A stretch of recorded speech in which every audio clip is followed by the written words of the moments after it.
결정적으로 여러분이 근데 이건 좀 구분하시기가 좀 어려우시긴 한데 이건 젊고 나이가 먹어서의 차이가 아니에요. 손바닥을 보시게 되면 전반적인 이 손바닥을 우리가 눌러보면 탄력도라는 게 있습니다. 네. 탄력도를 알아보시는 방법은 생각보다 되게 쉬워요. 눌렀는데 바로 튀어나오냐, 내가 눌렀는데 좀 튀어나오는데 시간이 좀 걸리냐, 그것도 어떻게 보시느냐.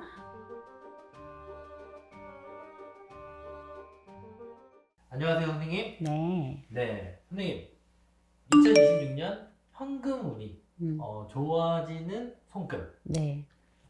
현금으로 이제 짠 맞을 수 있는 맞고 싶어요. 돈 싸대기 맞고 싶다. 그런 손금 있을까요? 있죠. 현금 운이 좋아지는 손금인데 여러분 이거를 돈을 잘 번다고 착각하시면 안 돼요. 돈을 잘 버는 게 아니고 돈의 흐름이 좋은가, 현금의 유동성이 좋은가. 내가 사업을 하는데, 내가 장사를 하는데 내가 이 현금의 유동성 흐름이 좋아서 돈이 그래도 문제 일으키지 않고 잘 흐르면, 내가 임대를 내는 날짜에 들면 그만큼의 수익이 발생해서 날 수 있어야 되고, 인건비 지급할 날짜에 그만큼의 수익이 발생해서 줄 수 있어야 되고, 각종 세금이라든지 뭐 공과금이라든지 고정 지출 비용이라든지 이런 것들이 내가 그때그때 낼 수 있을 만큼 현금 순환이 막힘없이 좀 되는가, 이런 것들을 조금 볼 수 있는데, 그래서 재물의 크기도 중요하시지만 어쩌면 그 크기보다 유동성, 즉 흐름이 더 중요하시다. 내가 올해 2026년에는 좀 이 현금의 유동성이 좀 괜찮은 편인가, 이렇게 좀 보시면 되는데, 결정적으로 여러분이 근데 이건 좀 구분하시기가 좀 어려우시긴 한데 이건 젊고 나이가 먹어서의 차이가 아니에요. 손바닥을 보시게 되면 전반적인 이 손바닥을 우리가 눌러보면 탄력도라는 게 있습니다. 네. 탄력도를 알아보시는 방법은 생각보다 되게 쉬워요. 눌렀는데 바로 튀어나오냐, 내가 눌렀는데 좀 튀어나오는데 시간이 좀 걸리냐, 그것도 어떻게 보시느냐. 손바닥에 있는 여러 부위를 다 눌러보시는 거야. 어머, 나 유동성 떨어질라나 봐, 어쩔? 자, 그래서 이거 보시게 되면 뭐예요? 탄력이 바로바로 복원될 수 있을 정도로 손에 탄력이 좀 좋으셔야 돼요. 근데 제가 아까 나이 상관없이라고 말씀드린 이유가, 나이가 일단 4, 5, 60대에 들어서신 분들은 손의 탄력도가 신체적인 노화로 인해서 원래 좀 떨어져요. 그래서 내가 조금 떨어지는 걸 감안하고 주변에 또래 대비, 그리고 그럴 수 있잖아. 내가 허벅지도 그래도 운동해갖고 나이가 내가 50, 60이지만 말근육이야. 뭐 팔 이두 받고 막 이만해. 근육이 좀 있어. 여자분들도 몸 관리해서 내가 좀 이 정도면 괜찮지. 근데 손바닥에만 탄력이 없을 수 있어요. 그럴 수 있어요. 있죠. 네, 그래서 그 기준, 자기 몸의 지금 탄력 상태를 기준으로 손바닥 탄력이 좀 떨어지냐, 이 정도면 괜찮냐인 건데, 기준은 눌렀을 때 최대한 복귀되는 시간이 손바닥 전반적인 부분이 다 좋아야 돼요. 네, 맞아요. 그래서 나 손님 오면, 그래서 내가 가끔 손님 이렇게 밀어도 보고 눌러도 보고 꽉 쥐었다 펴보기도 하라고 할 때가 있거든요. 자, 그래서 좀 보시게 되면은 이 상태에서 보세요. 이 상태에서 새끼나 약지나 중앙 쪽으로 올라오는 어떠한 선이 뭐라도 셋 중에 하나라도 있어야 돼. 타고 올라오는 선이 있어야 돼요. 네. 그리고 그 타고 올라오는 선의 형태가 원래 쭉 뻗어 있는 선 말고 원래 쭉 있는 고정선도 있을 거예요. 그 고정적으로 있는 고정선이라고 하거든요.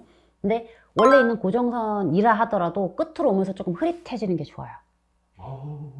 명암이 좀 올라오면서 조금 흐릿해지는 게 좋아요. 그렇게 새끼에 있든 약지 밑에 있든 중앙부를 향해서 올라오든 어떤 선이 돼도 좋아. 이렇게 치고 올라온 선이 하나에서 두 개 혹은 세 개 다 있다면, 내가 그게 별로 없었는데 탄력도도 좋고 이렇게 좀 올라오는 선이 좀 있었어. 말했죠. 모든 손금은 잔선 기준으로 보시는 겁니다. 이게 있다라고 하면은 뭐예요? 올해는 내가 재물의 크기보다는 현금의 유동성, 즉 흐름이 좋다. 현금 운이 좋아지는 것은 여러분 돈을 많이 버는 것도 운이 좋지만, 돈이 살아 숨쉬는 생물이기 때문에 유동적으로 흘러줘야 돼. 흐르는 물처럼. 정체돼 있고 고여 있잖아요. 안 돼요.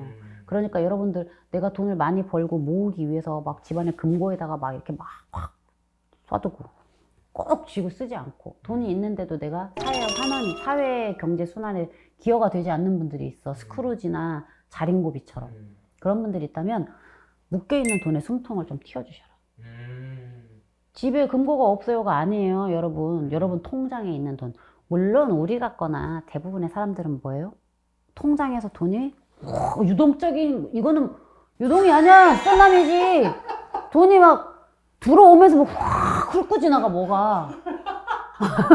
이것도 유동성이라면 유동성일 수 있거든요. 근데 들어오는 물은 쫄쫄쫄쫄 들어오는데 나갈 때는 폭포야.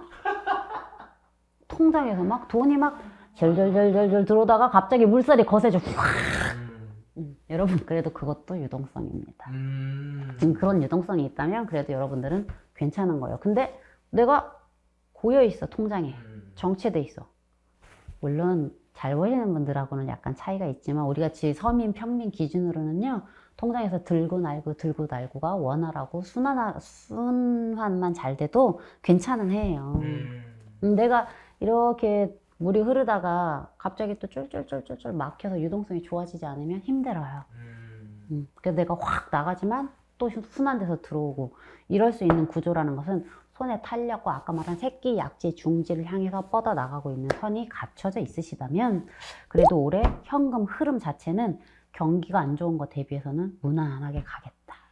네, 뭐 저처럼 기력 소진이 되고 네. 체력 저하가 된 사람도 손이 탄탄할 수 있네요. 그럴 수 있어요. 그런 거랑 별개 아까 말했잖아. 내 체력, 기력이랑 상관없어. 내가 온몸이 근육질인데 손만 탄탄하지 않을 수도 있어요. 다른 데는 몸뚱이가 근육이랑은 없고 오로지 그냥 살들만 있어. 그냥 근데도 순살이야. 몸이 순살이지. 근데도 손은 탄탄할 수 있어요. 감사합니다, 선생님. 네.